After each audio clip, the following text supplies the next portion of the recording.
Good afternoon, everyone. I'm Senator Steve Chang. I'm sitting here with a bunch of guests as well as Assemblyman Lester Chang. The first thing I want to do is wish everybody a happy new year, happy year of the fire horse. And with that fire, myself and Assemblyman Chang over here is going to carry everybody's voices and wishes as well as sentiments to Albany. I want to thank JY Center for letting us host this event right here because it is very important. We do want to let our neighbors and constituency over here in District 17 what's going on with the property tax. Everybody is scared, everybody is worried, but we're here to settle that. And right now, I'm going to turn the mic over to Assemblyman Chang so he can say hello to everybody. Well, thank you very much, Senator. Thank you very much, Senator Chang. I'm Assemblyman Lester Chang. Again, thank the JR Home Health Center over here for hosting this for us. But it's very important. It's not only District 17, but the whole New York City, okay, are being invaded by increase in tax of 9.5%, and the most vulnerable are the fixed income residents, especially senior, who don't have limited income. With this tax increase, it would destroy their life. Literally, would destroy their life. And let me pass this to Senator Chang here. Oh, so we're going to pass this mic to Kenneth Chu first. Oh, Wilson. Oh, he said Wilson. Okay, we're going to turn the mic over to Wilson over here. Okay. To say hello. Hello， 新年快乐马年身体健康。今天呢，出席这个反对市长这个9.5这个 tax 啊，代表那个房东联盟。这个房东联盟呢，我先用1分钟来介绍一下这个房东联盟的主要的功能呢，就是说保护我们社区的房东的利益出发点为宗旨的这个它的联盟呢刚刚成立，由那个 Candace 啦，还有 Paul 今天在波士顿有个活动出席，没有赶到来，是那个我们的 Chamber。然后呢，这个会长是 Rachel。So let's go around the room and have everybody introduce themselves. Yep. Miss Rachel. Okay, the Rachel. Kindly. Yeah. Hi everyone, my name is Rachel. It's very pleasure to be here. Happy New Year to everyone. This is how is a year. I hope everything goes very well for everyone. To be here today, we want to stop the 9.5 home property tax. So everyone need to speak out to stop this. I hope we can do a lot of things to protect this. Tax rate hike. Tax rate high. The tax is already very high, so we don't need another 9.5 tax to be against it. Candace. Good afternoon. I'm Kenneth Chu, the president of Alpha. As our honorary chair, Wilson Wong, mentioned, it's newly set up. We've been advocating for housing issues for many years, but we saw a need that we had to bring different civic organizations, the community together, as well as our elected representatives to fight for homeowners' rights. With rising costs, with a very slow housing court, that typically eviction cases take 18 months or longer, and we have to ask, why does every time when the city needs more money, it comes at the expense of the middle class, especially homeowners? They've worked hard all their life, 30, 40 years, to build their assets, to build their home. And now propose another 9.5 is just too much. So we're going to explain a little bit later of a plan to get the attention of our city and our government to push back on these proposed hikes. Thank you.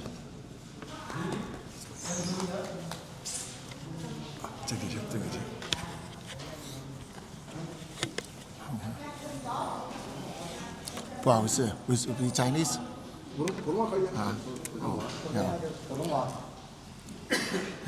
大家新年快乐！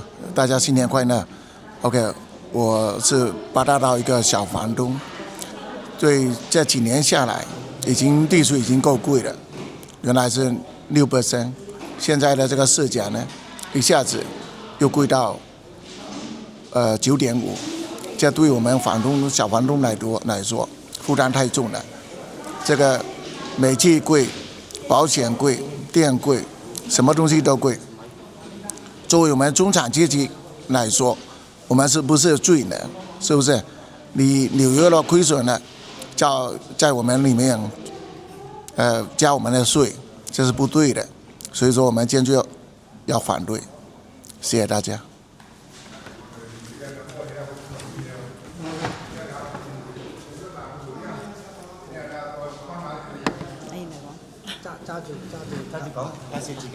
嗨，大家好，新年好。我在这里说国语。我是叫Chang Lam， 我是一个房东，但是我觉得政府加税是对我们很不公平。因为你们的地税已经很高很高，我们的压力已经很重了，现在还要加，然后租客你们又不给我们加租，还一直帮那个租客那些烂租的人搞得我们打官司啊什么都是输掉的，所以我们坚决反对再加税，我们已经很辛苦了，谢谢。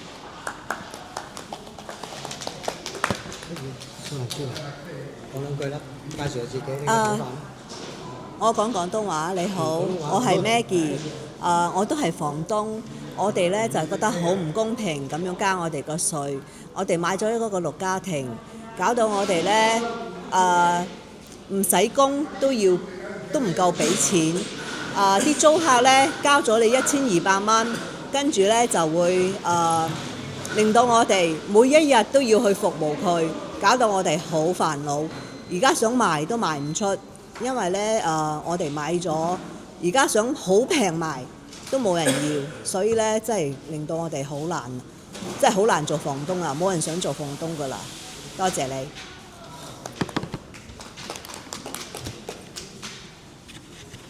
So, okay, I want to thank everybody for being here today. So, I'm Senator Steve Chang. So, let's get a backdrop on what's happening in New York City right now. Did you hear from some of our small homeowners just now? Everybody is concerned, everybody is worried about what's going on over here. I myself once owned 2 6-family apartment buildings as well as 2 mixed-use apartment buildings. I got out of real estate many years ago, and I'm down to 1 small building that I own, plus the home that I live in. So needless to say, everybody is worried about property taxes right now, as well as incredibly high, the highest in the nation, as a matter of fact.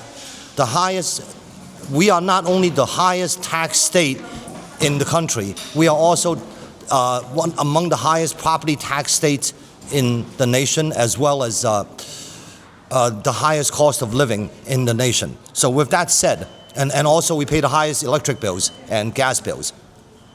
With that said, right now what's on everybody's mind is a 9.5% property tax increase that I'm very happy that our council speaker, Ms. Julie Menon, said she's not on board with. So right there is a stoppage to Mr. Mamdani's plan to tax the heck out of New Yorkers in income tax, in property tax, in utility tax. And now, a few days ago, I stood among my Senate Republican conference colleagues, and we came up with a plan. We have an affordability plan. We have a housing plan to address these issues. Right now, in the New York State Energy Commission, there is a $2 billion slush fund that's sitting around. By the way, how many people know that when you pay $1,000 in electric bills, and everybody blames Con Edison and they blame National Grid for their expensive utility bills, they're not getting all of it. The first 30% goes to the state.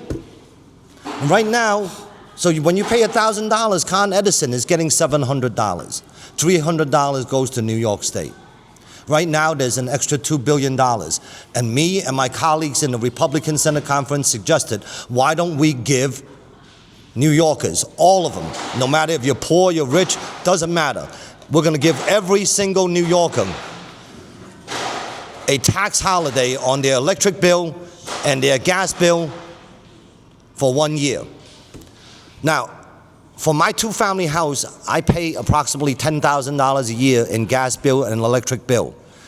For me, that would save me $3,000 to $4,000. I'm not asking this forever. I'm asking 1 year tax holiday, and it's very doable. The money is there. Let's do that, Governor Holcomb. Now, back to the property tax. Ms. Julie Menon, the New York City Council Speaker, had already said that she's not on board with this. Mr. Mamdani won't be able to raise the property tax on us for the time being. Let us not forget this is also an election year, so Governor Hochul is not going to be on board with raising taxes because she can forget about her job if she raises taxes, right? With that said, the 9.5% increase is actually more than 9.5 because they're going to reassess your house. They're going to raise your taxes first, and then they're going to add another 9.5% on top of that. But it's not over a period of 1 year. City law says they can only raise it 6% a year. So it's going to be 6% 1 year and more the next year. That's how it's going to be structured. However, again, one more time, and I know a lot of people who's trying to take credit for this, passing around, oh, look, sign this petition, we're going to stop this. Wait, for now, it is already stopped. And the credit goes to, and solely to, Ms. Julie Menon of the New York City Council. She's the speaker. If she says no, it's no. So I'm going to pass this mic to Lester right here. Thank you very much, Senator. But that's sounding a shot right now because it's a reaction. It's only less than 2 weeks ago the mayor proposed a personal tax increase of 2% and property tax of 9.5%. Almost immediately, there's a reaction. In Cambria Heights, where the black people are, they are against it. So that's one community. For us, we're going to replicate what they're doing, so we'll have to make the protest to let the mayor know, don't even think about it in the future. Maybe the speaker can say no this year, but we don't know next year. This is a very sensitive issue. We have too many residents, homeowners, are fixed income, way too many. And a nearly 10% tax increase will hurt their financial budget. Might even cause them to even sell their homes or get a second mortgage or home equity, which they shouldn't be. But this is a call to action itself. But given the city budget, have to be balanced by July 1st. So it's less than 3 months. They have to figure out a way to plug in the $5 to $7 billion hole. And Mamdani is planning to use the rainy day fund, which is less than $1 billion, to plug that in. Rainy day funds for emergency. This is not an emergency. Emergency is not declared. I don't think so. What he does is way over too much spending right now. He has not proposed a third option.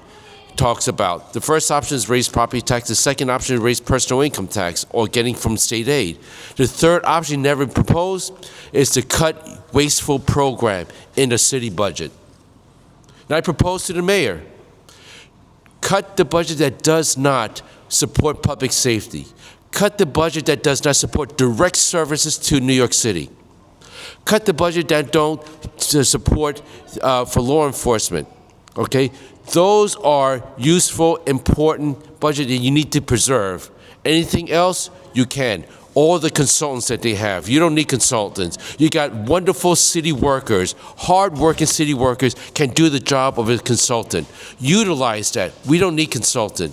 Second, wasteful DEI program that does not help benefit for the public safety or direct services. That's another administrative bureaucracy. That can be cut. Mr. Mayor, if you're listening to this or your staff, there are other ways to balance the budget. And property taxes, personal income tax, or whatever increase you plan to put on, parking tickets, anything like that, is not going to work. You're going to have a pushback. And you have to preserve what we have right now, good tax-paying citizens right now. Make sure that their services are being protected. Anything else you can cut on the bureaucracy. And that's all I have. Let me pass this on to Mr. Wilson. Thank you. 大家好，因为市长这一次提到那个9.5% 的 tax 上升的话呢，对我们纽约的居民呢是很房东也好，居民也好，这一个很大的压力房东加了地税，房客加了房租，我们的生活成本是相对来说是增加了10%。这个钱哪里来？都是我们的居民、我们的租客、我们的房东所以呢，这个加税不是一个很明智的决定。我们作为房东也好，房客也好，我们这个房东联盟呢，都会坚决反对这个法律通过的。谢谢大家。Does anybody have anything? So I want to bring to the attention that don't make any mistakes. There's no doubt right now our mayor is holding the middle class and the homeowners, large and small, hostage. Hostage. This is extortion. He's holding us hostage, telling the state, telling the New York State Senate, the New York State Assembly, and the governor, if you don't give me this money, I am going to raise the taxes on everybody. That is plain extortion. And it should not be tolerated by us.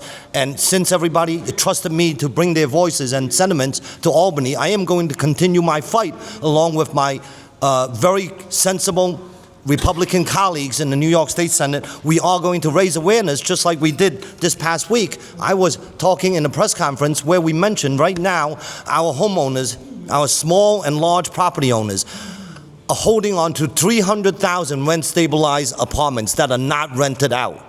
And when they're not rented out, there's no income for the property owners. And when there's no income for the property owners, there's no tax revenue generated for the city and state. Why are they not renting this out? It is because it is not worth it to them to put the money in to invest in these apartments, $100,000, $50,000, whatever it is, and you give them a $30 increase. You allow them a $30 increase, and right now Mr. Mamdani's talking about no increase. It's not worth it to the homeowner. How long does he have to rent that apartment out for before he makes his $100,000 back? 30 years, 40 years? It's just not worth it to the homeowners. Now, what I want to know is, Mr. Mamdani, you yourself was in a rent-stabilized apartment, and you should not have been in a rent-stabilized apartment.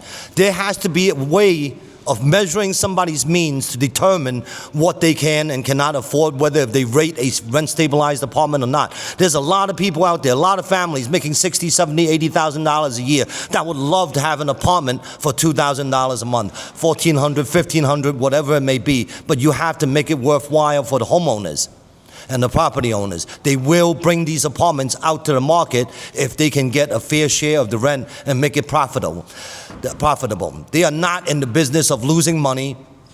It's called America. They're in the business of making a profit, and it's rightfully so. They work very hard to earn that property, and they should be allowed to make a living. I don't know where this idea, this notion came from that landlords are not allowed to make a living. What is that? That's just plain Marxism and socialism. And that is the ideology of the far left progressives that we have running our government today. What is the end game? Nobody has anything? Nobody has anything that'll make you happy? Is that the end game? There'll be no services.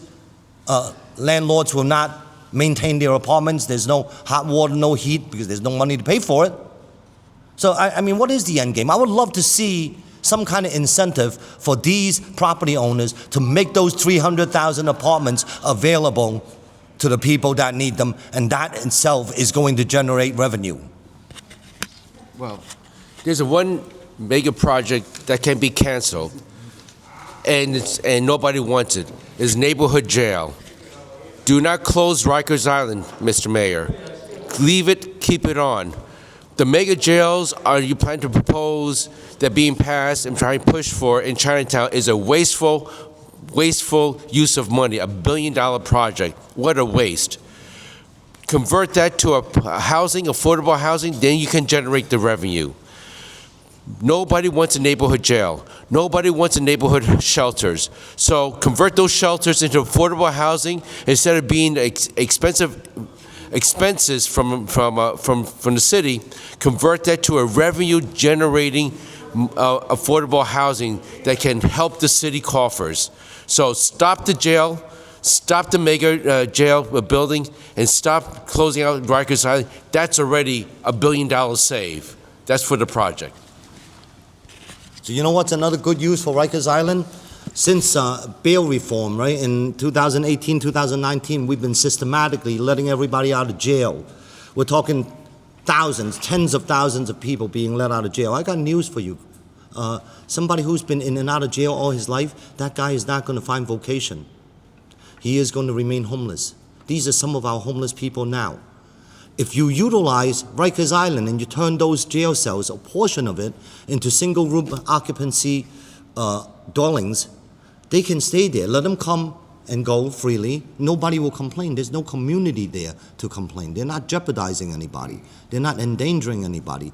Let them live over there. That's another good use for those empty jail cells in Rikers Island. What do you think, Lester? Well, that's one thing, but one thing is you pay them as a stipend because stipends no taxes compared to payroll. Why? Because many of those homeless have mental health issues or addiction issues. So it's long-term treatment. I propose is to give them a stipend, maybe $20, $30 a day, stay there for 6 months or 1 year, and get them treated, train them, detox them, and then hopefully when the money that they don't have to spend and save, then they're ready to go mainstream. They can be independent. And besides, we can, with Rikers Island, you prevent any drug dealers coming in there. Now, when I was in service during COVID, when Javits Center was converted to a hospital, around that Midtown, I was staying there. There's nothing but lots of methadone treatment center, lots of them. And what happened is outside the drug dealers, so they asked these people who are methadone getting treatment, they trade the methadone into something they did not supposed to have. And that's a business, unfortunately. And that's why these people will never get cured for their addiction issue. If you separate them, outside from the mainstream, go to Rikers Island, get them treated, that's the way. And I do like that idea, especially for people who are in jail or never hold a job because it's very hard for them to do.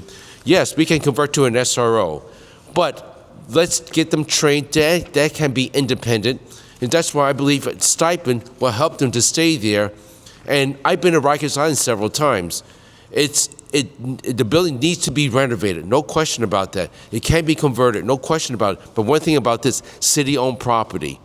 So we don't have to waste any money for buying real estate, expensive real estate, that we can use that to build affordable housing. So now with all that said, I want our neighbors to know the property tax hike issue is frozen for now. There's nothing to worry about for the time being, at least for the election year. I know it's not good for optics for anybody. Well, it would be good for me because I'm Republican. However, our governor is not on board with raising income tax on anyone. That would be very bad for herself. If you remember, congestion pricing, she froze that during election year. And then election year was over, congestion pricing is back, and that's another issue. I'm not going to go off tangent. What I would like to know now, I want to hear from some of our neighbors. I want to hear ideas. I want to hear your feelings, your sentiments. And what do you think of this? Can I get somebody to speak? Who would like to talk? We can let them speak. Okay, sure. 我现在要说什么呀？讲一下你的感受，就是地税洗了以后，对你们有什么压力啊？有什么想法啊Your concerns, your feelings, and what you would like to see. Yeah, like that. Yeah, like that. 等一下，让我想想应该说什么。